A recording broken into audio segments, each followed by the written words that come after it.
Alright guys, who broke the robot?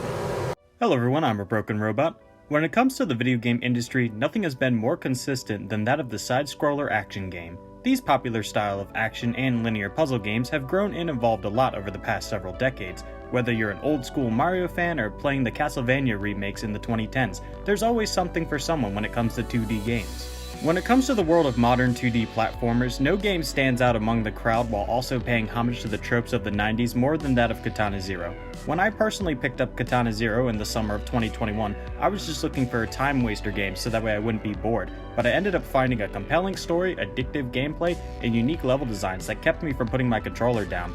In this video, we'll discuss the story, gameplay, and just what makes Katana Zero so special. The development of Katana Zero began in early 2016 when Justin Standard, who goes by the pseudonym some know as a Skysoft, started working on the game as a solo project. Standard was the lead designer, programmer, and artist behind the game, and besides some help with the music and final touches, was a one-man show.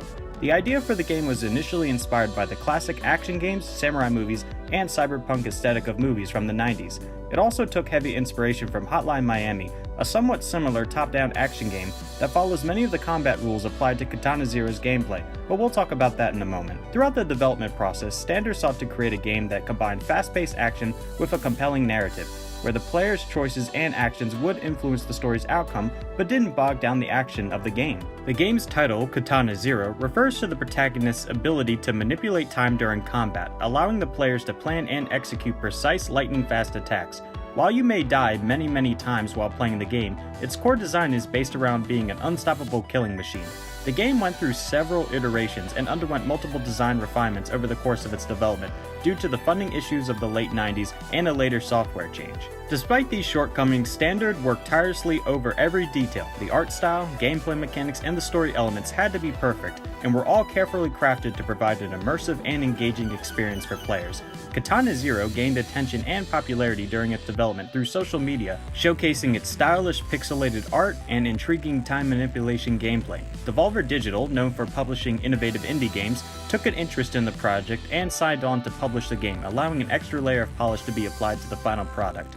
Even though it took over 2 decades for Katana Zero to be released, it truly paid off. Upon its release in 2019, Katana Zero received widespread critical acclaim for its gameplay, narrative, art style, and soundtrack. Players and reviewers praised its challenging gameplay, gripping story with multiple twists, and thought-provoking themes. The game's success contributed to Skysoft's reputation as a talented indie game developer, and it became a standout title in the indie gaming scene, which launched Standard's career.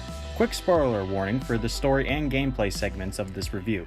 I will heavily talk about the key plot points of Katana Zero, so if you want to avoid spoilers or just want to go into Katana Zero with an open view, then click off now and come back later. Anyway, Zero is the main protagonist and playable character in Katana Zero. He is playable in all levels with the exception of the Dragon Tape episode. Zero has apricot skin, long black hair that is usually tied into a samurai-like ponytail, and brown eyes. Zero suffers from severe trauma and PTSD as a result of traumatic events in his past known as the New Mecha Massacre. In this alternate timeline of the world, there's a country called New Mecha, which is run by a shadowy government system with many layers and hidden details to just how it's run and controls the majority of the world. Throughout the game, Zero is haunted by disturbing hallucinations, and his therapist uses experimental drugs, represented by a glowing syringe, to help him cope and suppress his memories, as well as give him godlike abilities while in combat. It should also be noted that Zero's therapist regularly gives him tasks of taking out various high-profile targets ranging from crime lords to tech billionaires. Throughout the game, players engage in fast-paced, time-sensitive combat, where a single hit means death, and each level must be approached with precision and planning. The protagonist wields a katana and has the ability to slow down time, allowing him to deflect bullets and execute enemies with lethal precision, giving off the illusion throughout the entire game that Zero is an unstoppable killing machine. As the player progresses through the game, Zero slowly unravels the truth about his past and the events leading up to the New Mecha Massacre, and just what his role in it was. The choices players make during the interactions with non-playable characters can significantly impact the story's progression and outcome. These events range from allowing a young girl who has no parents to live with you, to offering a toast to veterans of the New Mecha conflict in a bar. While these parts of the game might seem slow compared to the action scenes, they subtly reveal more information about the world Katana Zero takes place in. The story takes several unexpected turns, and the player learns that the protagonist's therapist is involved in the larger conspiracy overall. As Zero digs deeper and deeper into the truth, he discovers that his therapist is manipulating him and other patients as pawns in a much larger political plot. Various factions, including corrupt government officials and resistant movements, are vying for control of the capital in New Mecca. What's so interesting about the plot is that while your therapist is given the personality of being high up in the chain of New Mecca's government, his position is rather below the radar despite having access to experimental military property and the deeper information about the convoluted ties between New Mecca, other nations, crime lords within New Mecca, and the very resistance that on paper the government is trying to overthrow. As the story unfolds, players face tough moral choices that affect the lives of other characters and the game's ultimate ending. Depending on the decisions made during the game, the story can culminate in multiple possible outcomes, ranging from happy but confused to sad but confused. Katana Zero's story is kind of like the Neon Genesis Evangelion of video games. One of the most striking features of Katana Zero is its non-linear storytelling, with the narrative often being blurred between the lines of reality and dreams and hallucinations. Players are kept on their toes, questioning the truth of events and the reliability of their own perspective due to Zero's heavy drug use throughout the entire game. The game's ending sequences provide a resolution to some of the plot's major threads, but also leave some aspects open to interpretation, inviting players to reflect on the themes of identity, trauma, and the consequences of one's actions. While you might have chosen the seemingly happy ending, it still has negative effects on innocent people, blurring the line between what truly is good and bad. Story aside, Katana Zero offers a fast-paced and challenging gameplay experience that combines action, precision, and strategy in no way other video games have before. The game is divided into a series of levels, each requiring the protagonist Zero to navigate through enemy-filled environments, defeat foes, and complete various objectives. When it comes to the general combat system of Katana Zero, you'll be wielding a katana and have the ability to slow down time, which allows you to deflect bullets, plan moves mid-combat, and execute enemies with deadly precision and wild chain attacks. The combat system heavily relies on timing and reflexes, as a single hit results in death and forces players to restart the level, which can be frustrating for less competent players.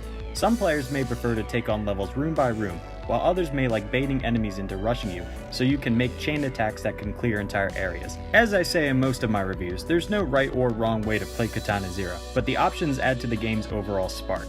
Outside of combat, however, throughout the game, Zero engages in conversations with various non-playable characters. Players are presented with dialogue choices that can influence the story's direct outcome and how levels play out.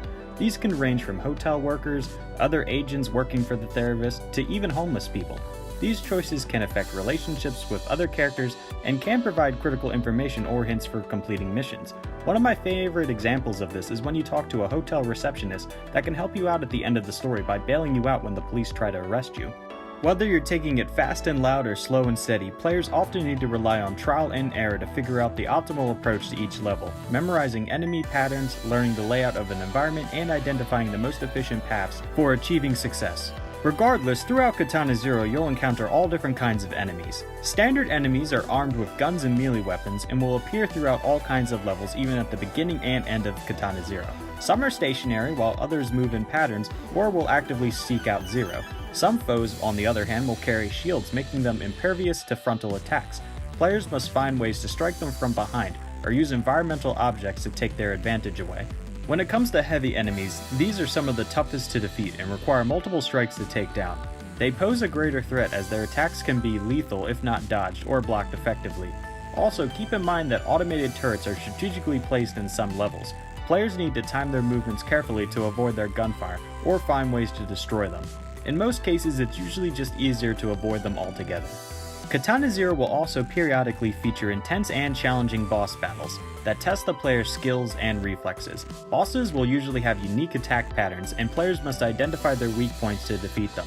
These encounters often require careful observation and strategic timing to emerge victorious. A key aspect of Katana Zero's bosses is how their difficulty is intense, but they also are structured in a way that they won't break up the action, or the story for that matter.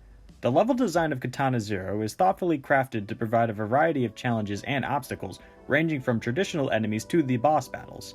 Levels are often non-linear, allowing players to explore different paths to reach their objectives. Environmental hazards, traps, and puzzles add to the complexity of the gameplay. While all levels are unique in terms of their cosmetic designs, they usually follow a similar outline, with 3 to 4 levels of grunts followed by a special enemy level followed by the ending room. While some online claim that this is lazy, thanks to the radically different designs in terms of cosmetics, I didn't even know that the levels followed a similar pattern until I read this fact on the wiki page. The game's stylish pixel art and dynamic animations contribute to the immersive experience. It's also important to keep in mind that the atmospheric synthwave soundtrack completes the action, adding to the game's overall aesthetic and ambiance, with Katana Zero personally being my favorite video game OST of all time. Overall, when it comes to Katana Zero, you truly have a perfectly well-rounded game. The mesh between story and action is a major draw for both gamers looking for a story-driven game as well as those who want raw action. The combination of interesting level settings along with a gorgeous soundtrack and captivating story truly makes Katana Zero not only one of a kind, but helps show how there is still a place in modern gaming for not only pixelated action titles, but 2D games in general. But what do you guys think? Am I giving Katana Zero too much credit based off my own bias, or is it really truly a gem? If you've stuck around this long, please take a moment to subscribe so that way you don't miss my future video essays, reviews, and general commentary videos on whatever topic of the week piques my interest. Thank you so much for watching. I hope you all have a great day, enjoy your last few weeks of summer, go out and drink some water, and stay cool.